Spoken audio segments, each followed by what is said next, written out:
en casi 13, 14 proyectos que ha propuesto el Poder Ejecutivo, salvo el último proyecto que, si bien estamos de acuerdo con una creación de una ley de superintendencia, lo que no estábamos de acuerdo era con el accionar democrático de enviar las modificaciones del proyecto un día antes a las 9 de la noche, que el ministro de Economía venga a las apuradas a querer hablar y a socializar un proyecto que bien podría haber sido socializado desde el primer día de este gobierno. ¿Por qué no? Porque esta sería una causa nacional. Todos los lunes reunirse cada media mañana a debatir con todos los integrantes de todas las bancadas, de todos los partidos, y no a las apuradas, no con esta brutalidad. Hablaba siempre yo del manejo correcto de las mayorías, brindando debates, consensuando.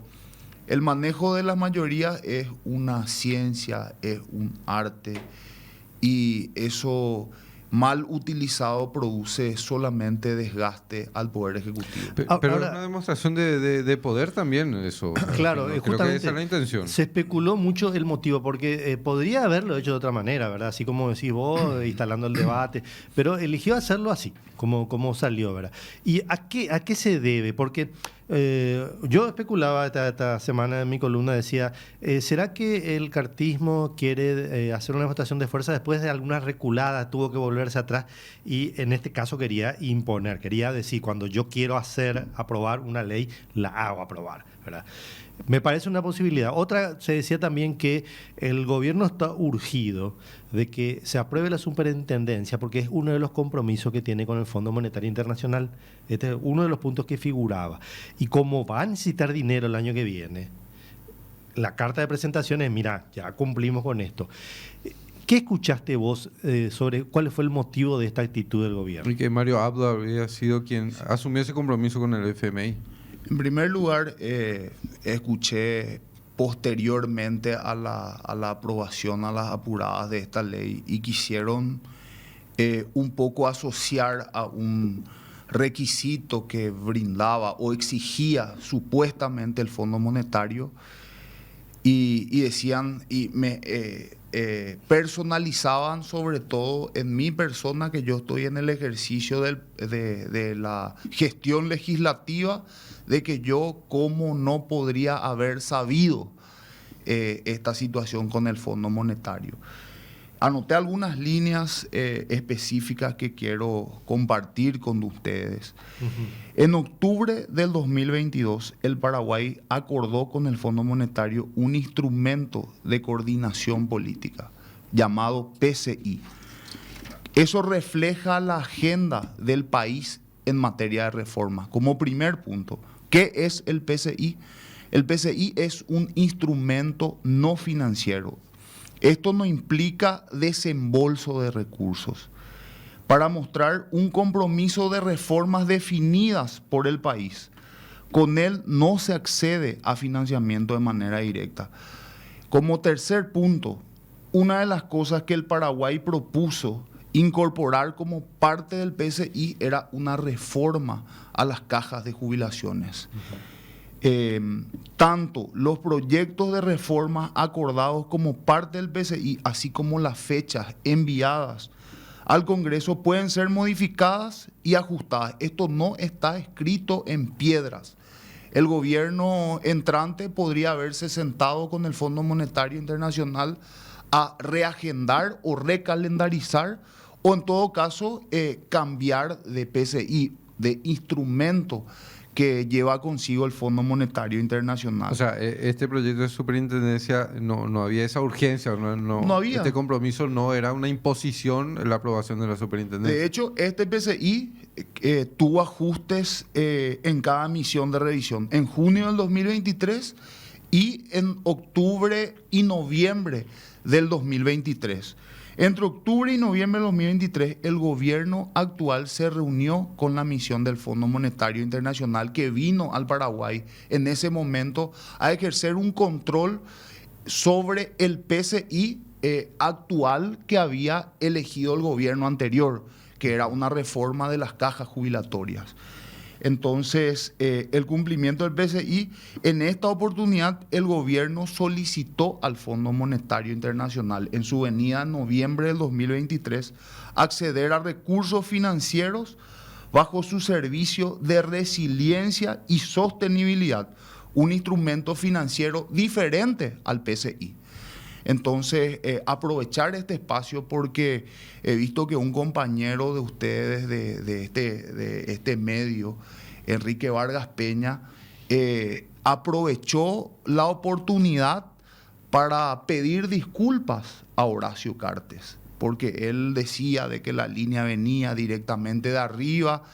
Entonces yo hoy les traigo... el gobierno actual sí quería proponer la modificación de este PCI y la calendarización de este PCI podría haberlo hecho. Entonces, y no lo hizo, un tema cuestión. Decir que se presentó y se aprobó a la apurada la ley que crea la superintendencia y estar atados a este instrumento es una total mentira. El gobierno podría, y vuelvo a repetir, el gobierno podría haberse sentado con el Fondo Monetario Internacional y volver a cambiar de este instrumento no financiero llamado PCI y volver a recalendarizar, pero no lo hizo. Entonces utilizaron una excusa de que esto estaba atado a conseguir un recurso financiero cuando ellos, cuando vino el Fondo Monetario Internacional, ellos acordaron otro tipo de instrumento que era un instrumento financiero. O sea, en realidad utilizaron estos argumentos simplemente con la excusa para seguir avanzando. ¿Y cuál te parece que es el motivo? Otra acotación. Lo que habla el Fondo Monetario es ingresar la discusión legislativa, ni siquiera aprobar un proyecto de ley. Ingresar un proyecto y que se desarrolle el debate legislativo. Entonces, otra mentira más, el PCI no está atado a conseguir recursos o a solicitar recursos. Y en el caso de que el Paraguay haya hecho un compromiso con el Fondo Monetario Internacional, no quiere decir de que presente una ley aprobada, simplemente introducir este proyecto de ley para que haya una discusión o un debate legislativo.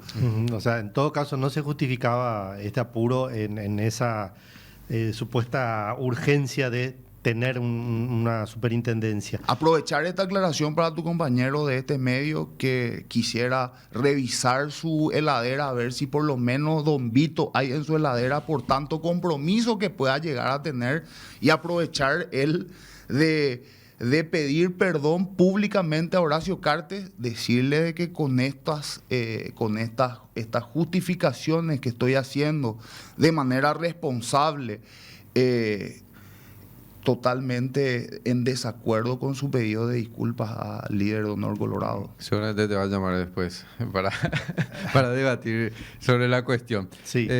Marcos, diputado, le damos también la bienvenida a la diputada del Partido País Solidario, Joana Ortega. Sí. ¿Qué tal, diputada? ¿Cómo estás? Buenos días. Gracias por venir. Buenos días, gracias a ustedes. Un saludo a la audiencia y a mi colega que me acompaña acá. En tu caso, nosotros no tenemos esa duda de que a qué sector o no, cómo hace calificarte. 21 años estoy en el mismo lugar, así que...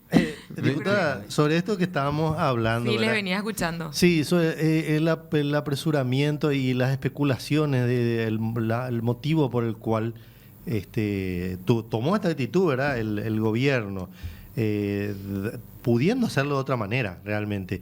Y ¿te parece que fue simplemente una demostración de fuerza o qué más puede haber detrás de esto? A ver, fue claramente una demostración de fuerza. Si tan solo uno se pregunta cómo a la mañana no tenían la cantidad suficiente de diputados y diputadas y después mágicamente aparecieron personas que estaban en el Chaco o en Alto Paraná en menos de 4 horas, evidentemente algún mecanismo que solamente quien tiene de su lado la fuerza del poder económico puede hacerlo, habrán usado, ¿verdad?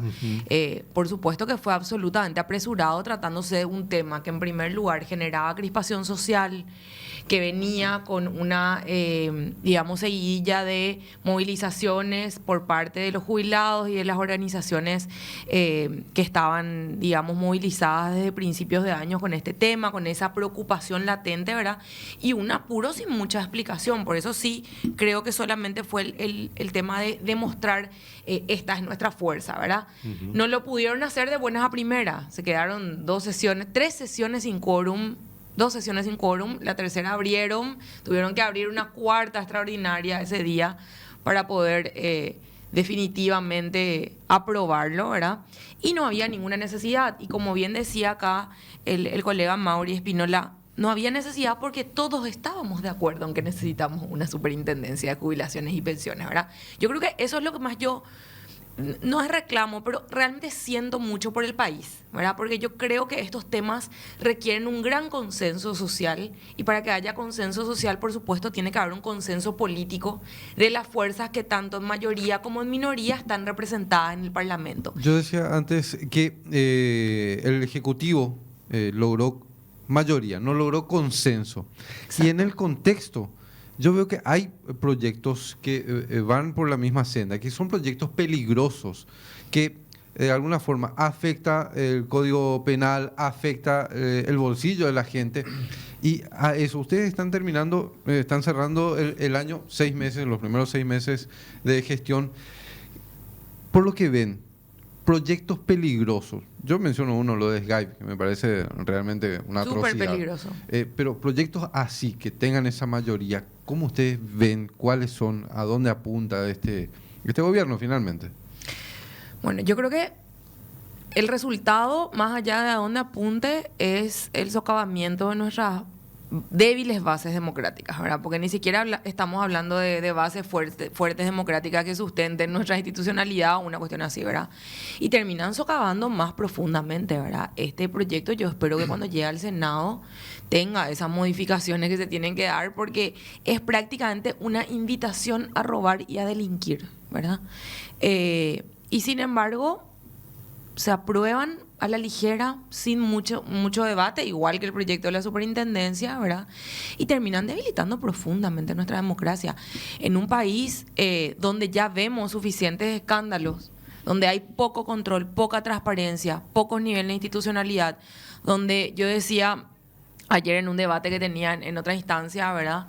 En un país donde probablemente el poder más desprestigiado sea el poder legislativo, pero en realidad si allí convergen criminales y ladrones porque hay un poder judicial que está cooptado por una fuerza política que no lleva a los políticos ladrones presos, ¿verdad? Realmente ya esto viene a destrozar lo último que quedaba, la última posibilidad de que veamos a los delincuentes de guante blanco en la cárcel, ¿verdad? Por eso digo que más allá de condenar o reducir la pena, es casi que una invitación a delinquir, casi que una invitación a robar, porque total no va a tener ningún tipo de consecuencia, ¿verdad? Y yo creo que forma también parte de un ejecutivo débil, que no tiene base política propia, un ejecutivo en el cual su fuerza parlamentaria le responde a Horacio Cartes y no al presidente de la República. Por lo tanto, este tipo de cosas de repente pasan. Yo todavía creo que Santiago Peña vetaría un proyecto como el de Yamil Sgaib. Y quiero creer, pero le genera una profunda descoordinación el hecho de que él no cuente con una base política propia. Yo creo que esa es la gran dificultad que hoy tiene Santiago Peña. Que más allá de las dificultades que mencionaba, por ejemplo, Mauri, en el inicio del periodo Mario Abdo no las tenía. Podía no tener la Cartes en su traspaso de mando, podía tener el berrinche de Nicanor o de cualquier otro dirigente colorado, pero él tenía base política propia. No es que yo esté diciendo estoy de acuerdo o no estoy de acuerdo, es una realidad. Santiago Peña no tiene base política propia. Y cuando vos mirás su equipo, vemos a gente que nunca ganó elecciones y que nunca hizo política en su vida. O sea, una Lea Jiménez con superpoder en el Palacio de López. ¿Quién más? Un Carlos Fernández Baldovino que es un soberbio, un petulante, un técnico que cree que solo él puede dirigir el Estado. Entonces, realmente vemos demasiadas dificultades que finalmente son un atropello a la democracia realmente en un contexto en el cual podría haber sido distinto realmente. Diputado Mauricio Espínola, el papel del vicepresidente Pedro Aliana, dar la imagen es que cuando él fue a la Cámara de Diputados solucionó la cuestión de los votos. ¿Cuál es el rol que cumple? ¿Él realmente tiene ese poder que parece tener? Mira, hoy en realidad uno no sabe dónde está el poder. Si el poder está en Burú Villaroga, si el poder está en la vicepresidencia o si el poder finalmente está sobre la calle España. El vicepresidente cumple con su labor constitucional de ser nexo con el Congreso Nacional. Ese día, así como decía la compañera, ese día vimos aviones dirigiéndose a Alto Paraná, a Boquerón. Vimos compañeras que estaban en una intervención, no sé si quirúrgica estaban en una intervención. La situación de salud. Y apareció, no era una situación, era una situación estética. También, sí. Entonces, ese día aparece una compañera enfajada, otras compañeras que estaban enfermas. Seguramente habrán utilizado avión ambulancia. Muchos de los que había una exigencia de poder aprobar a las apuradas este proyecto. Entonces, yo veo la labor legislativa, la labor constitucional del vicepresidente cumpliendo con su rol de vicepresidente. Muy pocas veces yo recuerdo en nuestro periodo se da la situación donde un vicepresidente tiene que acudir al recinto legislativo para poder exigir la aprobación de un proyecto de ley. Eso refleja de que nuestras posiciones, la democracia se construye con legitimidad. Una nación se construye con diálogo, con consensos. Y lo que ellos consideren o consideran de que fue una victoria poder aprobar este proyecto de ley podría haber sido un gran legado de Santiago Peña para la República del Paraguay de la manera en la que nosotros le propusimos. Nosotros propusimos luego de dejar sin quórum una o dos veces el día miércoles, propusimos hacer el viernes una audiencia pública y aprobar la semana siguiente. Entonces ellos se aferraron al modo Horacio Cartes, del atropello, y hablar de que la legitimidad es muy importante ante los ojos de la ciudadanía. Hemos visto oportunidades en las que, por ejemplo, la de Alicia Pucheta, otra brutalidad por parte no sé si por orden de Horacio Cartes. Yo considero de que esa no fue una decisión de Santiago Peña, fue una orden de Horacio Cartes. Vimos de que al otro día, o en el día en el que ella asumía, se estaban eligiendo fiscales contra el crimen organizado, lo cual refleja la brutalidad o la causalidad de las decisiones que pueda tomar Santiago Peña, así como también esta devolución premiada que intenta o se aprueba en la Cámara de Diputados. Nosotros 15 días antes creo que nosotros habíamos solicitado